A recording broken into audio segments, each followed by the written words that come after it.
الحمد لله الذي قال وهو أصدق القائلين: الحج أشهر معلومات فمن فرض فيهن الحج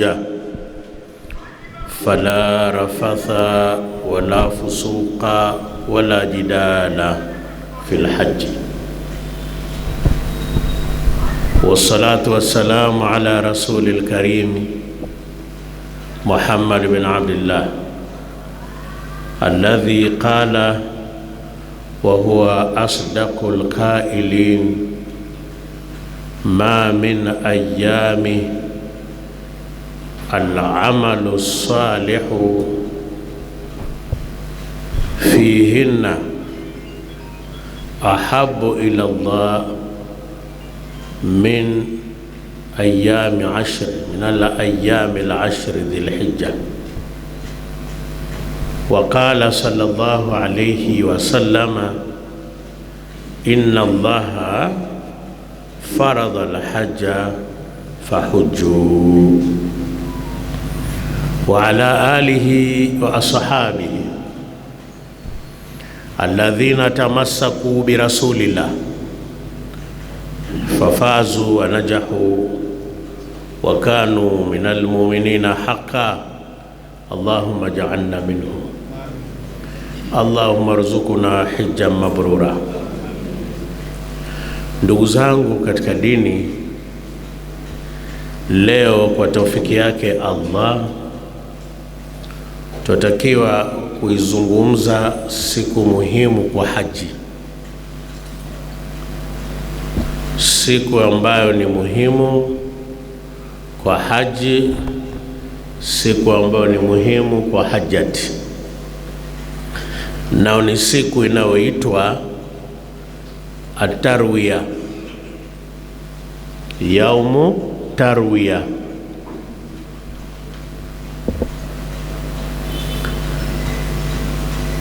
Yaumu Tarwiya au siku hiyo inaitwa At-Tarwiya katika hija, ibada ya hija, ni mwezi 8 katika mwezi wa mfunguo 3, ambao mwezi wa mfunguo 3 ndio mwezi haswa wa ibada ya hija. Ibada ya hija haifanyiki ila ni katika mwezi mfunguo 3 Dhul Hijja, ambao huo mwezi mfunguo 3 ndio mwezi wa 12 katika miezi ya kalenda ya Kiislamu. Hili pia ni vizuri ukalijua haji, kwamba hija yafanyika katika mwezi wa mwisho, mwezi wa 12. Inna iddata shuhuri inda Allahi 12 shahra yawma khalaqa as-samawati wal ardh. Hakika idadi ya miezi katika Uislamu ni miezi 12 tokea pale Mwenyezi Mungu alipoumba mbingu na ardhi. Kwa hiyo tangu mbingu na ardhi yaumbwa, katika Uislamu kuna miezi 12. Wewe haji, katika kipindi hiki mwezi unaokuhusu sana ni huo mwezi wa 12 katika Uislamu. Nao ni mwezi gani? Mwezi huu Dhul Hijja, yani mwezi wa mfunguo 3. Umeitwa mfunguo 3 kwa sababu baada ya hapo mfunguo mosi, baada ya kumaliza Ramadhani, mfunguo mosi ni mwezi wa Shawali, ambao mwezi wa Shawali ni mwezi 10, mwezi wa 10. Mwezi wa Ramadhani ni mwezi wa 9, mfunguo mosi ni mwezi wa 10, mfunguo pili ambao ndio huu mwezi tuliokuwa nao ni mwezi wa Dhulqaada. Huo ni mwezi wa ngapi? 11. Mfunguo 3 ndio huu mwezi tunaoendea, ambao ni mwezi sisi kwa taufiki yake Mwenyezi Mungu tunamuomba insha Allah atuwezeshe, tutakuwa tuko Maka. Wote tuseme alhamdulillah. Kwa ni mwezi Dhulhijja, kwa ni mwezi wa 12 ndio hija inafanyika. Sasa katika mwezi huu wa 12 ambao ni mwezi wa mfunguo 3, kuna siku 10 katika mwezi huo, siku 10 ambao ndio siku bora kuliko siku zote katika miezi yote kwa mwaka. Siku 10 ambazo atakayefanya ibada ndani ya siku hizo, hiyo ibada ndio ibada bora kuliko atakayoifanya katika mwezi mwingine wowote. Hata mwezi wa Ramadhani haukuti ibada ya ndani ya siku ngapi? 10 katika mwezi wa mfunguo 3. Twenda pamoja. Nataka nikuonyeshe hii yaumu tarwiya, mwezi 8, yani tarehe 8 mfunguo 3 ni nini. Sasa ili ujue, upate msingi wa hii miezi ilivyo, narudia tena kusema mahujaji watukufu, zipo siku 10 katika huu mwezi tunaoendea, mwezi wa mfunguo 3,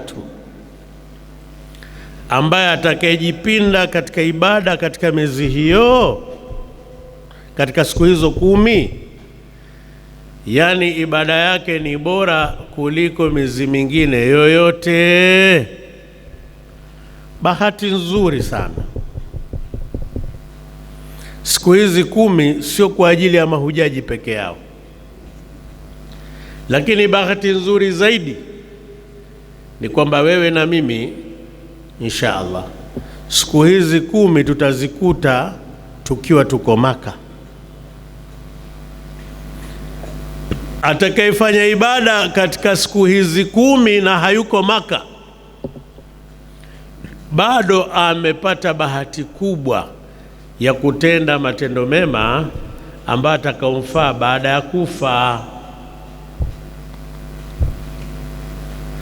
Lakini mimi na wewe katika zile siku 10, yani moja katika hizo siku 10, tutakutwa na hizi siku 10 sehemu yake tukiwa tuko wapi? Maka, ambao swala moja katika mji wa Maka, katika haram ya Maka, ni swala 100 atakayeswali mtu katika misikiti yetu hii. Kwa hiyo nataka pia nikuonyeshe kwamba wewe ambaye unayekwenda haji umebahatika sana, kwa sababu siku 10 hizi zitakukuta ima zote au sehemu yake. Itakukuta wewe tayari uko ndani ya mji gani? Mji wa Maka, ambapo ibada utakayoifanya pale hailingani na ibada utakayoifanya mahala pengine. Kwa hiyo huu mwezi 3 una siku ya kwanza, ya pili, ya 3, ya 4, ya 5, ya 6 mpaka siku ya 8. Ile siku ya 8 wote tuseme yaumu tarwiya. Tuseme mara 3, yaumu tarwiya, yaumu tarwiya. Na hiyo ndo darasa yetu ya leo. Darasa yetu ya leo ni yaumu atarwiya, hiyo siku ya 8 ya mfunguo 3. Kumbuka kwamba katika siku ambao ni kabla ya siku ya 8 utakuwa kwa mji wa Maka, unakwenda msikitini na kurudi, unakwenda pale Al-Kaaba na kurudi, lakini ile siku ya 8, na hapo wakati kwa sisi tunaofanya hija aina gani mabwana, tukumbushaneni? Tunaofanya hii hija ya tamattu'i. Tamattu'i maana yake ni kupumzika, kustarehe. Imeitwa ile hija ni hija tutamattu'i kwa sababu anayefanya haya kuna wakati anastarehe, anapumzika, hayuko kwenye matendo ya hija, ila tu ana bahati kwamba anaenda msikitini, anakwenda Al-Kaaba pale, anafanya umra zake. Mwaka mmoja kijana mmoja alifanya umra 14, lakini mimi sikushauri. Ukifanya hivyo tutakuwa tunaendelea kuelekezana tukiwa Maka, lakini chukua kabisa haya ili muda wa kuelekezana ukiwa hautoshi uwe tayari umeshaelekezwa. Sikushauri ufanye umra nyingi, lakini nakushauri ufanye umra, kwa sababu umra ni nusu ya nini? Nusu ya hija. Na ukifanya umra samehewa madhambi. Kwa hiyo tutakapokuwa tumefanya umra wa hija, tutafute hii mwezi 8 na tupata si vipi sisi. Tuanze hivi. Tarehe ya kuondoka sinajulikana. Tarehe ngapi mabwana?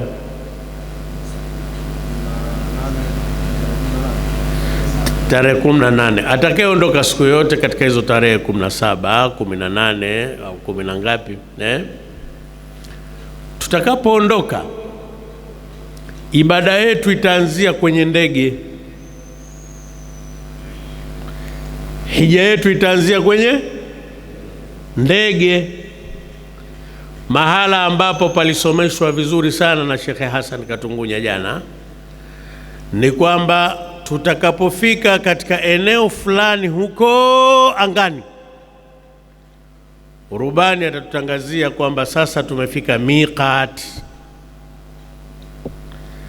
Hapo na kabla hajatangaza rubani, yani kabla hatujafika miqat, atakuwa anatahadharisha kwamba bado dakika chache tufike miqat. Tutakapofika tu, na tunafika tukiwa juu ya ndege, ndio hija yetu inaanzia hapo, ibada yetu inaanzia hapo. Tuko juu ya ndege pale shambia jamani, miqati, miqati. Maana hapo ni muhimu. Ukivuka hapo bila kuhirimia hija itabidi urudi. Si utarudije? Utajua mwenyewe, ngoja twende. Lakini kama hukurudi ndio itabidi utoe fidia. Darasa ya jana ilizungumziwa sana hayo kama mlirejea. Pale miqat tutanuia hija yetu, labaika hijjan, labaika umrata, mutamatti'an biha ila alhaji. Hapo tayari ushaingia kwenye hija, ushaingia kwenye ibada. Maana yake tutakwenda na ndege, tutashuka hapo. Tutakaposhuka ni Jeddah bila shaka, tutaondoka na mabasi mpaka Maka. Tukishafika Maka, kitu muhimu tutachokiwa kufanya ni kwenda kufanya ibada ya umra, ambayo ni sehemu katika hija yetu sisi ya tamattu'i. Tukishafanya ibada ya umra, ambayo umra tutatufu pale. Ni mambo matatu tu. Tutatufu al-Kaaba. Namna ya kutufu inshallah tutaelekezana, kila mtu ataelewa vizuri. Baada ya kutufu tutakwenda kusai baina Safa wal Marwa. Safa na Marwa unakwenda uzunguka, tutaelekezana namna ya kufanya Safa na Marwa. Baada ya hapo tutanyoa. Kwa mwanamke atatoa tu sehemu ya nywele kiasi hivi, kifundo fulani hivi. Baada ya kunyoa hapo tutavua mavazi yetu yale hiram. Hapo utaruhusika kuvaa kanzu, kuvaa nguo iliyoshonwa kwa mwanamume, kuvaa kuvaa hizi kufazi, gloves kwa mwanamke, kujifunika na niqabu, kufanyaje, kupaka manukato, hapo ndio maana inaitwa tamattu'i. Sasa hapo utaona watu hawalali kawaida. Uzoefu wangu wa hija wa miaka mingi sasa ni kwamba kipindi hicho hamna haja anayelala, labda ambaye hajaelewa vizuri semina. Mara nyingi utakuta mahujaji wako huko katika al-Kaaba, msikitini, wanafanya ibada, wala hutosikia watu wanapiga makelele, wanabishana ndani ya vyumba. Si sana kwa mahujaji. Wengi sana utawaona wanajipinda kwa Mwenyezi Mungu. Najua wengi wanatafuta zile swala za jamaa zote msikitini, swala 5 zote wapate msikitini. Akitoka siku ile ana 500 yake katika swala, akitoka tena ana kesho yake 500. Akikaa siku kadhaa pale anakaribia swala 1,500, milioni 1,500,000, milioni 2. Wengine watu wanajipinda na sunna sana na nini, wengine wako kwenye umra. Shughuli ni hiyo, hakuna shughuli nyingine. Hayo yataenda mpaka mwezi ngapi mabwana? Mpaka mwezi 7, mwisho mwezi 8. Sasa ndio inaitwa yaumu tarwiya. Darasa yetu iko hapo, yaumu tarwiya. Kumbuka yote hayo tunayafanya, na kukumbusha tena ili usije ukalala huko. Kulala hakukatazwi, lakini usijiachie. Uko kwenye masiku matukufu. Pili, uko kwenye mji mtukufu. 3, unakutana na watu watukufu watupu. Uko unakutana na watu watukufu watupu kutoka mataifa mbalimbali. Ndio maana mimi na maneno yangu nasema, lao ibada hii ya hija ingeuzwa, hakuna ambaye angeenda katika sisi. Hakuna ambaye angeenda. Yani usije ukakaa siku moja ukasema natoa hela zangu nyingi kwa ajili ya hija. Hizo sio nyingi, wallahi sio nyingi, si nyingi hata kidogo. Ni Mungu tu kakupa amana hiyo, riziki kidogo, ili uende ukakutane na matukufu ambayo hawezi kupimwa kutumia pesa. Tunaelewana jamaa? Yaumu tarwiya. Nini kazi za siku ile? Yapi ya kufanya katika siku ile?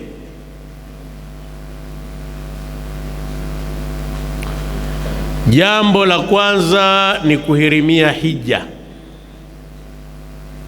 Jambo la kwanza mabwana, kuhirimia hija. Kuhirimia maana yake ni kuingia katika ibada ya hija. Sasa hapa kama vile unaona kuna tanakudh. Mbona tulishahirimia kwenye ndege, si ndio? Mbona tuhirimia tena? Pale tulihirimia umra na hija, tukaanza nini? Umra. Sasa huu mwezi 8 huu yaumu tarwiya ndipo unapohirimia ibada yenyewe ya hija. Narudia tena, kwa sababu nafahamu kwamba darasa zetu hizi hatuisomi elimu ya hija, bali tunasoma maelekezo namna ya kuhiji. Umeeleka? Hatusomeshani ilmu ya hija, tuwasomeshana maelekezo ya mtu namna kufanya ibada yake ya hija. Sisi tuwafanya ibada, narudia tena ndio nilisema, tuwafanya ibada ya hija gani? Tamattu. Kwa sababu tunafanya tamattu, ile nia yetu ile tushaifanyia umra tayari, maana tuchanganya umra na nini na hija.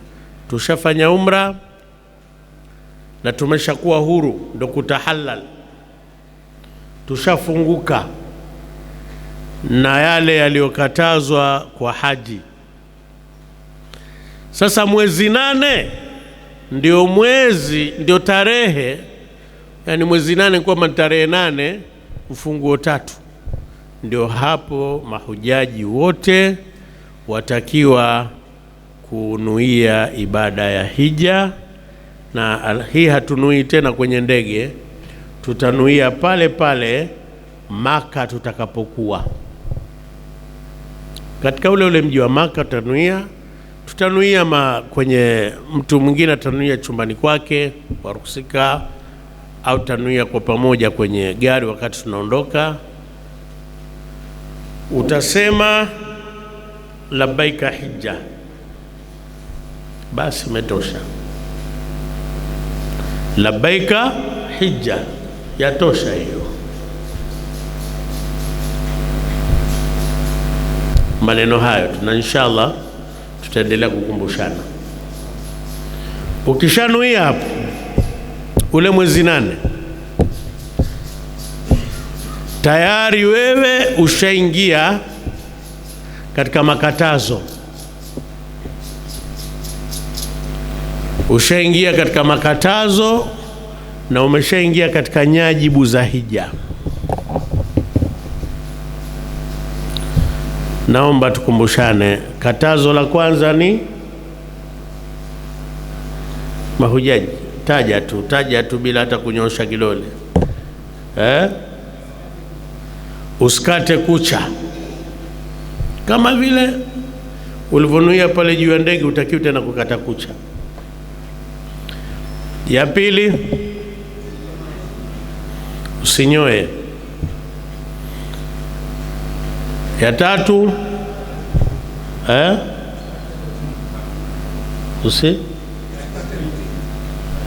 usikate mti. Na itakuwa huyo haji wa ajabu kweli. Yaani miti ya watu imepandwa unaenda kukata tu.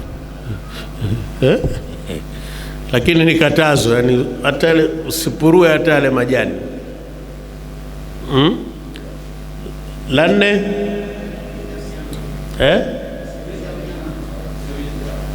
usiwinde.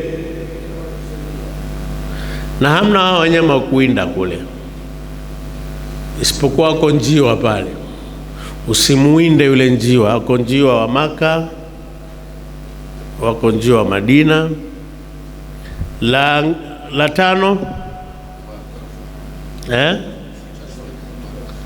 usivae chochote kilichoshonwa kwa mwanamume. Lakini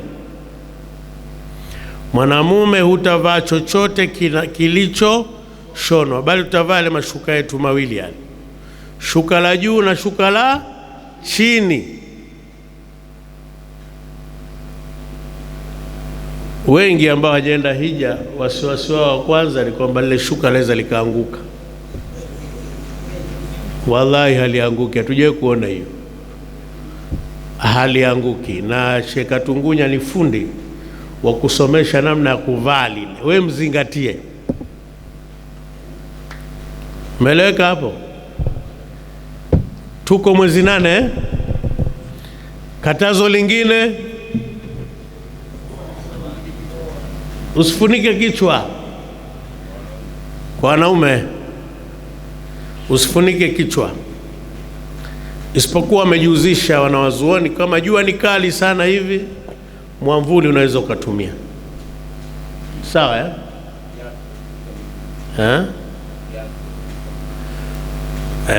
na viatu, zile kanda mbili ni mazingatio makubwa. Usivae buti au kiatu kinachofunika.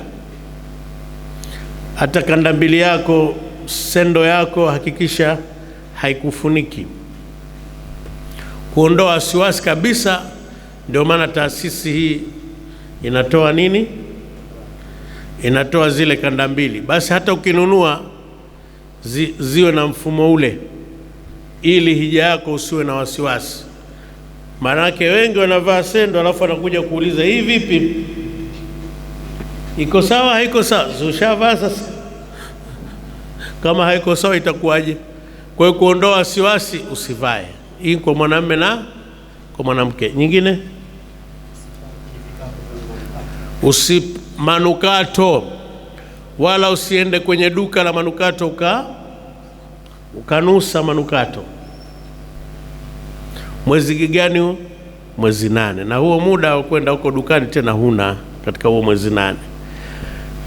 Hayo, kwa hiyo huko ndio kuhirimia nini?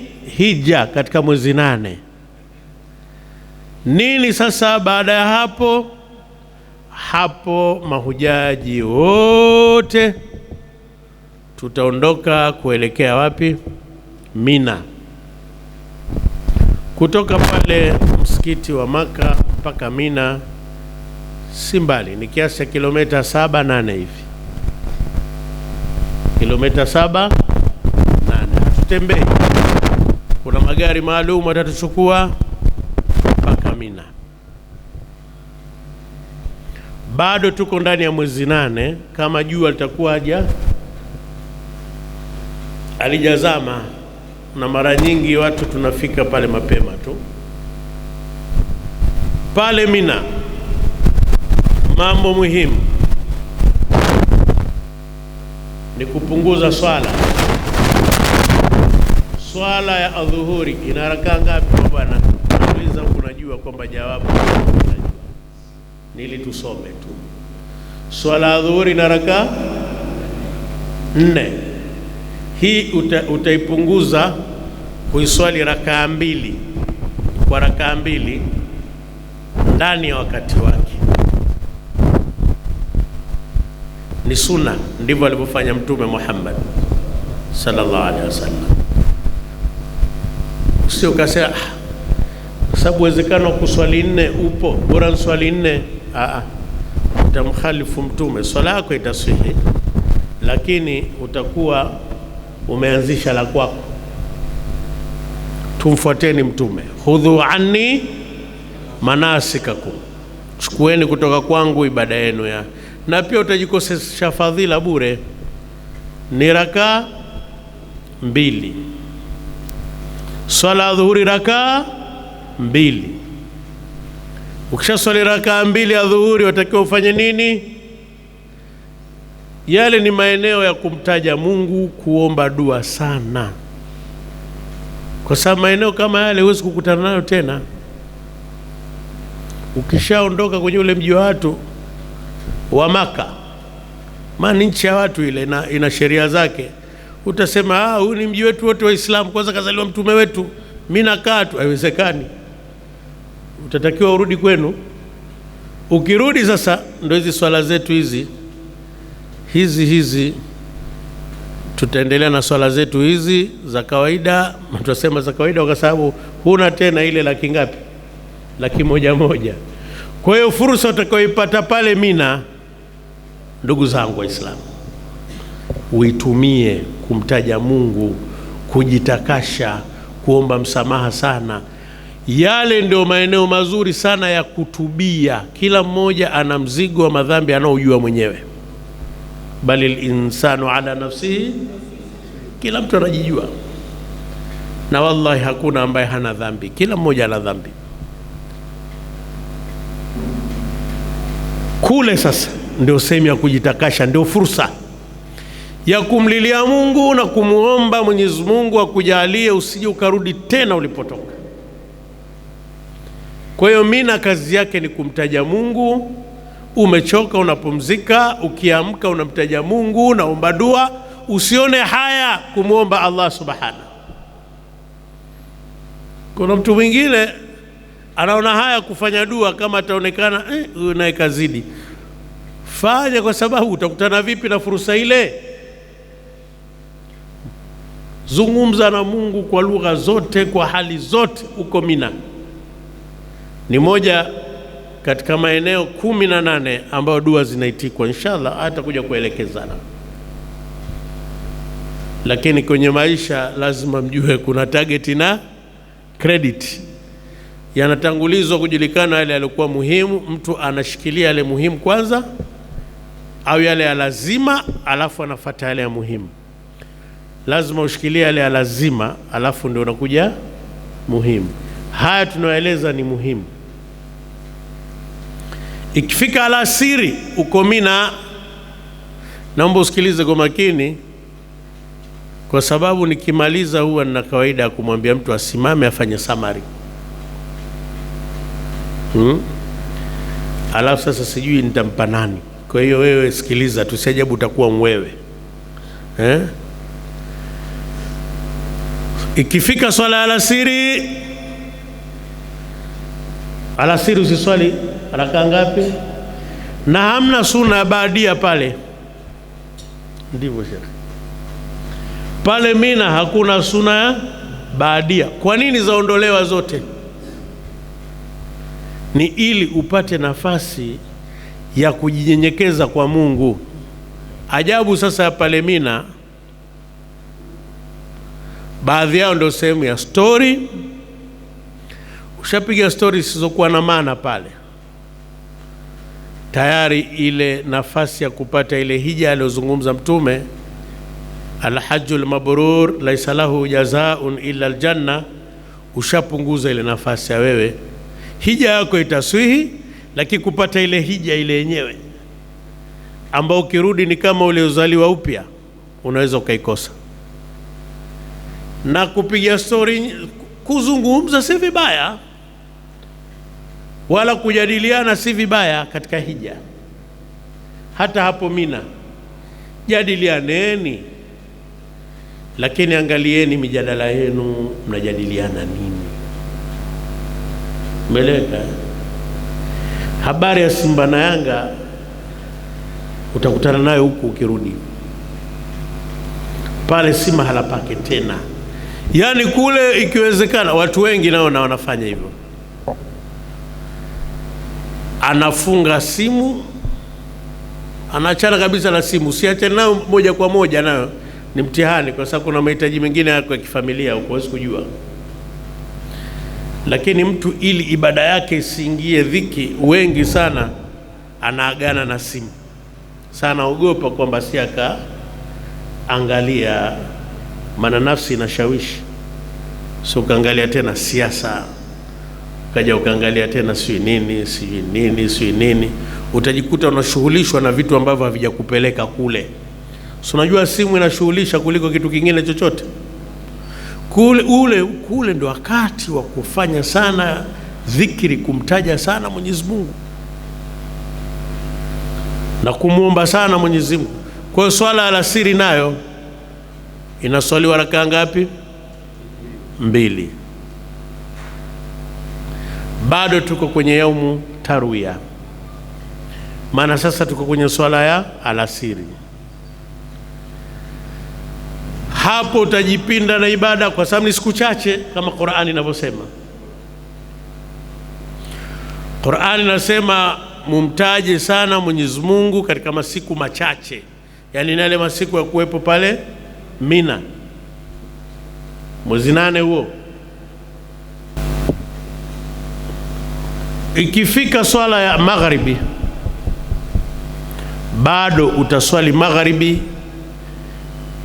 Magharibi utaswali raka 3 kama kawaida. Magharibi haina kupunguza eti.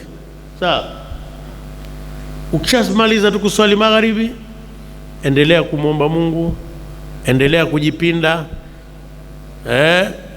Lakini na baada ya hapo mpaka inafika swala ya Isha. Ikifika swala ya Isha endelea kujipinda, sawa, kwa kiasi fulani. Nasema kiasi fulani, usije ukajipinda mpaka tena asubuhi. Na kushauri hivyo ukiwa Mina, jipinde huku mchana, jipinde sana, lakini ile baada ya Isha jipinde unavyoweza, lakini hakikisha unapata nafasi ya kupumzika, sawa? Kwa sababu alfajiri utakaposwali pale, wakati mwingine ni ile ile alfajiri, au wakati mwingine usiku tutaondoshwa pale Mina. Wengine wataondoka asubuhi baada ya swala, yategemea ratiba sasa.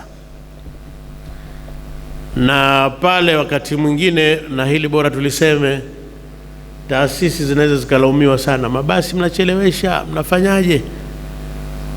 Pale tuko chini sasa ya mamlakatu Saudia. Kila kinachofanyika pale kiko chini ya almamlakatu as-Saudia. Kuchelewa kwa mabasi au kuwahi ni wao wenyewe, umeeleweka eh? Taasisi hapo haihusiki tena, taasisi ishafanya mambo yake. Jamaa, tunaelewana? Lakini muhimu pale upate nafasi ya kupumzika katika huo mwezi 8. Na sasa ukishakuwa umeshaingia magharibi pale, jua ushaingia katika siku muhimu pia. Ushaswali magharibi tayari, ni siku nyingine hiyo. Umeingia katika mwezi 9. Mwezi 9 tayari tumeingia katika ule usiku wa kuamkia Arafa. Ndio maana tunasema mtu pale apumzike. Lakini katika kupumzika kwako uhakikishe mwili wako umechoshwa na ibada, haujachoshwa na story, umeeleweka? Pumzika kiasi kitakachokuwezesha kesho yake asubuhi kwenda katika viwanja vya Arafa. Maana baada ya hapo ni mwezi 9 Mwezi 9 nadhani una darasa maalum, si ndio? Yaumu Arafa. Darasa yangu ni hii mwezi 8. Mwezi 9 una darasa yake maalumu ambao ni siku ya Arafa.